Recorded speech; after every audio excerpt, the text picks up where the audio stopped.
अं, दादा, छगन भुजबळ यांना मंत्रीपद डावलल्यामुळे छगन भुजबळ जे आहेत ते नाराज आहेत. त्यांनी खंत व्यक्त केली की मनोज जरांगे यांना अंगावर घेण्याचं मला बक्षीस मिळालं. नाही नाही, ती नाराज आहे का काय त्याच्याशी मला काय देणं घेणं नाही. ते नाराज राह नको राहू, ती त्यांचा वैयक्तिक सरकारचा प्रश्न आहे. माझ्यावर माझ्यावर काय काय म्हणतात ना त्याला, की माझ्यामुळं आणि त्याच्यामुळंचं काही संबंध असण्याचं काही कारण नाही. मी आपला साधा माणूस आहे, गरीब मराठ्याचं काम करतोय. अ, माझे काय हातपुरत त्याच्यावर, तो लय मोठा माणूस आहे. त्यामुळे आपलं काय, त्यांचा त्यांचा सरकारचा काय प्रश्न आहे का काय आहे, त्याच्याशी मला देणं घेणंच नाही. राजकीय विषयात मला पडायचं देणं घेणंच नाही. त्याला काय झालंय आणि काय नाही झालं, किंवा माझा प्रश्न आहे माझ्या आरक्षणाचा.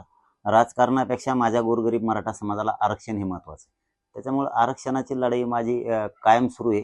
त्यांनी काय बोलावं काय नाही बोलावं तो त्याचा एकट्याचा प्रश्न आहे.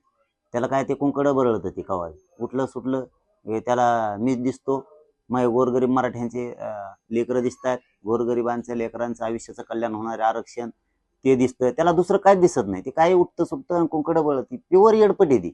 त्यामुळे त्याच्यात पडतच नाही मी कधी. तू तिथला तिकडे काही होय होय नको हो, आम्हाला काही देणं घेणं नाही. तो तो डोनाल्ड ट्रम्पची जागा घे, काही देणं घेणं नाही. तो वाटगी हानीत बस, मला काय देणं घेणं आहे. तुम्ही मला राजकारणाशी देणं घेणं नाही, त्या विषयावर मी बोलणार सुद्धा नाही. ते त्यांचा वैयक्तिक सरकारचा प्रश्न असन, त्याला दिलंय का नाही दिलं का काय, त्याशी मला काही देणं घेणं नाही. माझा लढा माझा संघर्ष माझ्या समाजासाठी सुरू आहे आणि ती मी चालवणार आहे. आरक्षण मात्र मी घेणार.